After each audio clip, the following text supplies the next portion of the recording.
સાથે કરો. ચાલો આમાં કેટલા છે? 1 2 3. 3. અહીંથી તગડે 3 લઈને મૂકો.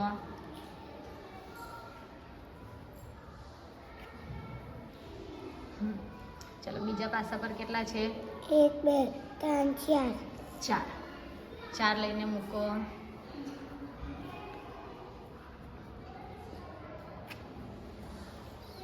ચાલો હવે બંનેમાંથી મોટી સંખ્યા કઈ? ચોગડે 4. તો એ બાજુ નિશાની કરો. Very good. ક્લેપ કરો. ચાલો ભવ્યનો વારો બેટા. ચાલો ભવ્ય આ મૂકી દો સાઈડ પર. ચાલો પાસા ફેંકો.